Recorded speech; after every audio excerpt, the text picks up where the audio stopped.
Hello again, football fans. This is Anthony coming back at you with Two Fat Guys Fantasy Football. We are going to be continuing our series of off-season breakdowns for the teams in the NFL.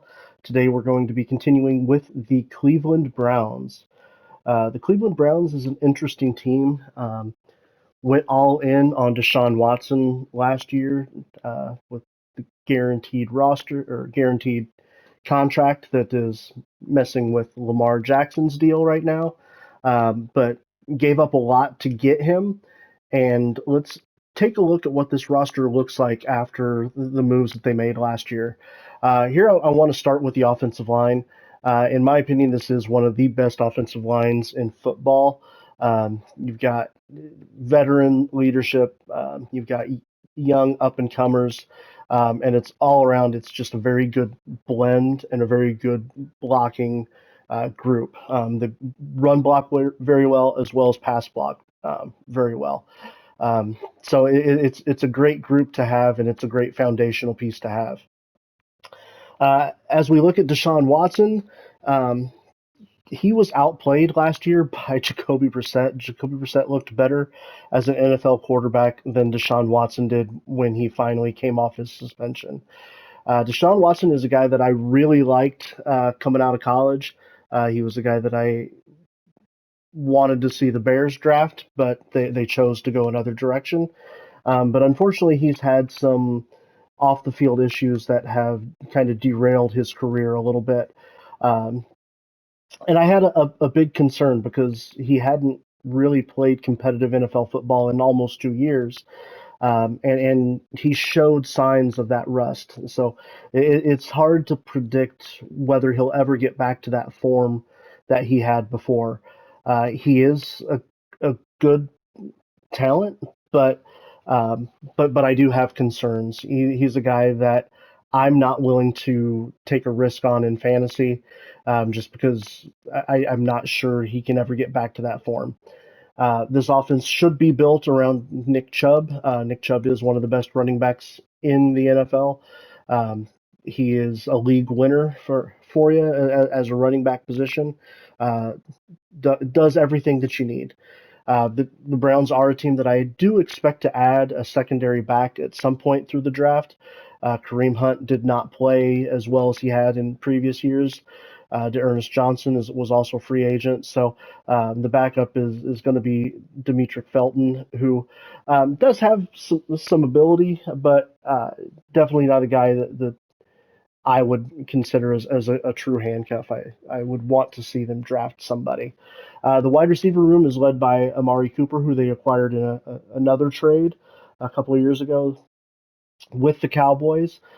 He is a fantastic receiver, one of those guys that kind of can do it all on the field. He is a true number one receiver, the kind of guy that you want leading that wide receiver room. Their number two receiver is Donovan Peoples Jones, who is a very different type of receiver than Amari Cooper. He's uh, kind of that jump ball kind of threat, red zone kind of threat. He's a slightly bigger guy, um, still a little raw in some of his route running skills, but he is somebody who has gotten better each year that he's been in the league. So he's a guy that I do like a little bit at his current price point in fantasy. The tight end, David Njoku. David Njoku has been in the league for several years now, um, and showed a little bit more last year than he had in previous years. He finally started to show um, that some of that potential could develop into true NFL ability, and he had a pretty good year. He's another guy that I like a fair bit in fantasy outside of the top uh, two or three tight ends. So, I mean, if you can't get Kelsey, Andrews, Pitts, Hawkinson, or Goddard when that run goes, sit back, wait a couple rounds, and grab Njoku. You'll be happy that you did. On the defensive side of the ball, this is another spot where uh, they had a wealth of talent. Miles Garrett, in my money, is the best pass rusher in the NFL. Um, has a true power move set. Has also got that. He's got every move you want. Tons of speed out of the position, plenty of size. He sets the edge very well. He's a guy that really can do it all. Um, he's yeah, he's my pick for the best edge rusher in the NFL. On the other side, Jadeveon Clowney, who had just a ridiculous amount of talent coming out of college, um, and showed some of that potential early in his career, but now that we're almost a decade deep into his career, he's fallen off a little bit. He still provides uh, some threat there and some ability. He's a good rotational pass rusher kind of guy. Does still a pretty good job on setting the end. So he is a good guy to have around. Probably not the best locker room guy from what I've heard, but a good guy for on the field. The rest of their D line was led by Taven Bryan. They drafted Tommy Togiai and Perion Winfrey to roll in there, and I think those guys will move up pretty soon. David Bryan did depart in free agency. The linebacker core, they brought in Deion Jones um, to help strengthen that linebacker core, and he played okay, not super great, but well enough. Anthony Walker was there as well, another guy who is a decent middle linebacker, uh, solid but not spectacular. They did draft Jeremiah Orosu Koromoa out of Notre Dame a couple years ago. He's a guy that I do like a fair bit. He's a very good off-ball linebacker, offers some pass rush skills, offers some coverage skills. Very good and still ascending player. He's a guy that has shown the ability to learn from those around him and get better each year.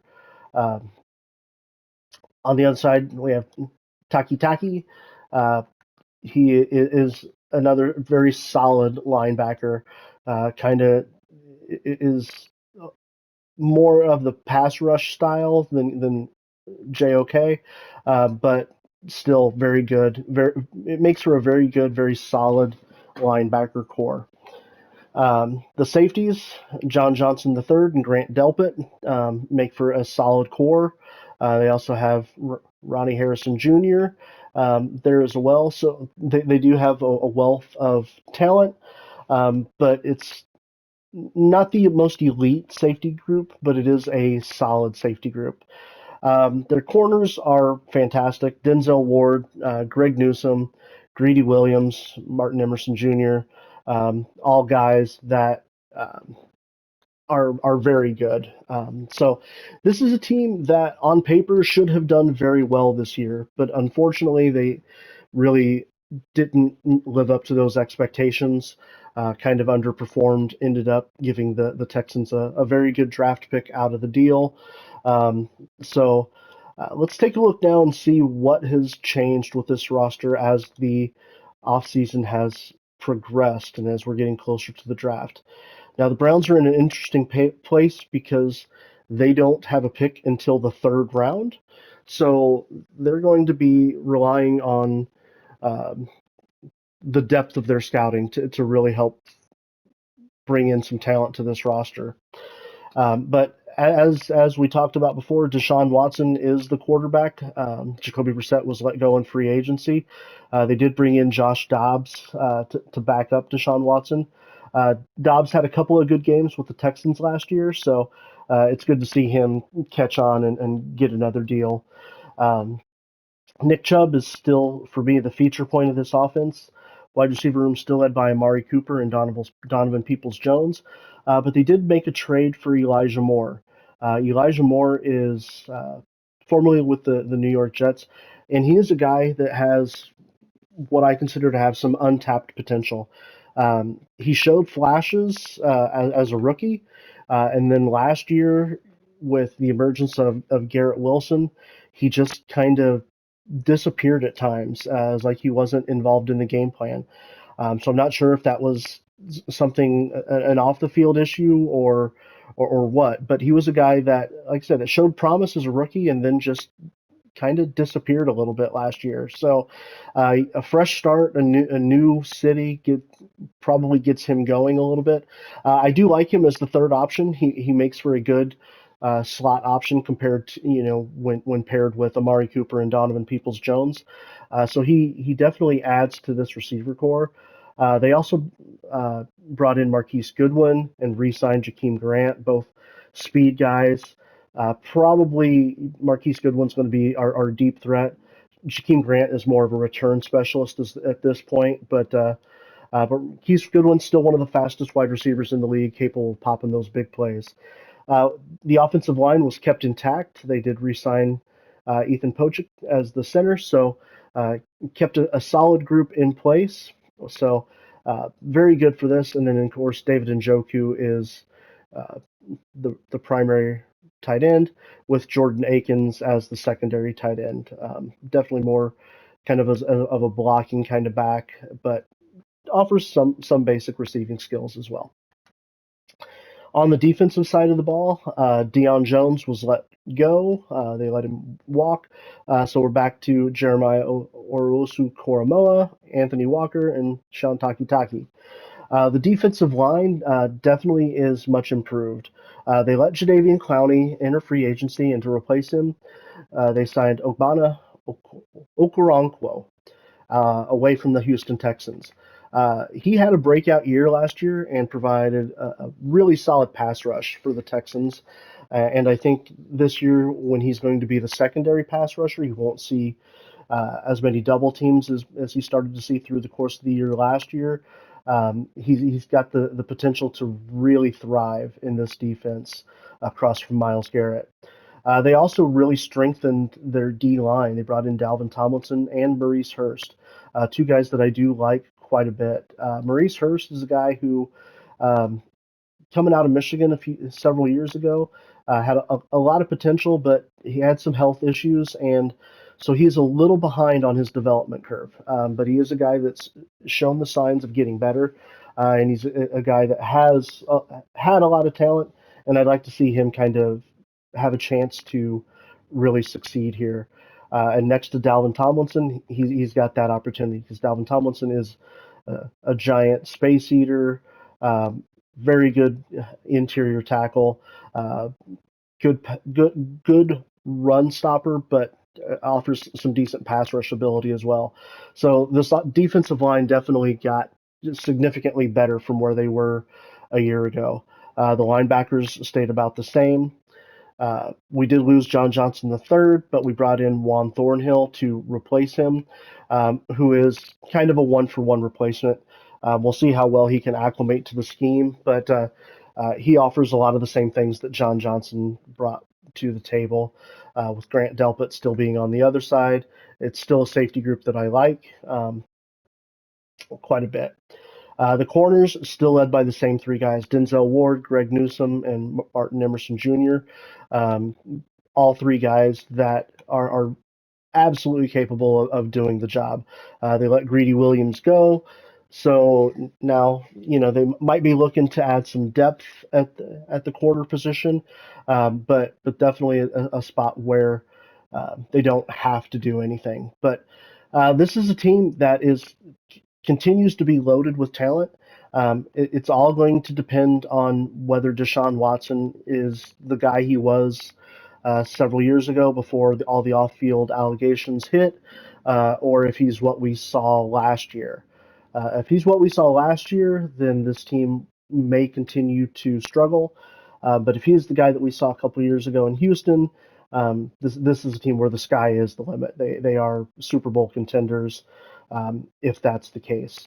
But let's take a look now at what they might be looking to do in the middle rounds with some of their draft picks. Because, like I said, they don't have a pick into the third round, so you don't really see a whole lot of splash moves in the third round. Um, Guys that big names, unless something has happened and they've slid down the board. But the third round does offer a lot of talent, and I think especially in this year's draft, I think a lot of the value in this draft is in that middle to late second round into the top of the fourth round. So there's a lot of guys there that can really come in and help teams out. Um, so let's look at it this way and just kind of see who are we looking at as potential third round guys? In the receiver room, I don't necessarily think that's a way that you're going to go. But you've got a guy like Cedric Tillman, who I like a fair bit coming out of Tennessee. Linebackers are going to be a good spot here. This is kind of the realm where you start to see some of your depth linebackers go. And Toto out of Alabama is definitely a guy that fits that bill. Uh, Earlier in the year, I had him as potentially a first round guy, but the more I watch, the more I think he is one of these middle round kind of guys. Safety is a spot that you could look at. Jordan Battle out of Alabama would be an interesting name to add there. Running back, your backup running backs, this is kind of where you're going to see him. Guys like Tyjae Spears, Sean Tucker, both guys that I like a fair bit. We've got Sean Tucker's finally going to have a pro day to show us what kind of athleticism he's got, see if it matches up with the tape um, coming up here in just a few days. So he's a guy that I'm watching a fair bit. Guys like Marvin Mims and Rashee Rice, receivers that you could look at. Tank Bigsby, another running back. Um, Trey Hodges Tomlinson would be an interesting name. I do like him quite a bit. He does have a very famous cousin, I believe, in LaDainian Tomlinson. But he's a guy when you watch TCU's tape that he shows flashes of greatness, but he's a little raw, so he's a guy that might need a little work. So this will be a good add for this particular roster because they do have the depth, and he would get the chance to develop. He wouldn't be necessarily asked to start right away. Noah Sewell out of Oregon is another name that we could look at. Um, Dorian Williams, Gervin Dexter, just bringing in some more depth. Kind of your fourth round guys. Ricky Stromberg could be third round, could be fourth round.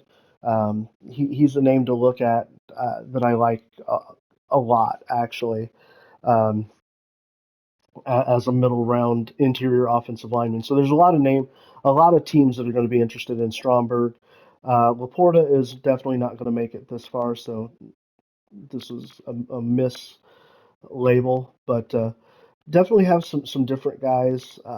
Chris Rodriguez Jr. is another running back that I think would fit well behind Nick Chubb. So that's another spot. Jair Brown out of Penn State. Uh, Really kind of a unique safety. He's a little bit undersized, but really, when you watch the tape, looks really good. Um, so there are a lot of names here. Dwayne McBride, another running back that could make a good fit here.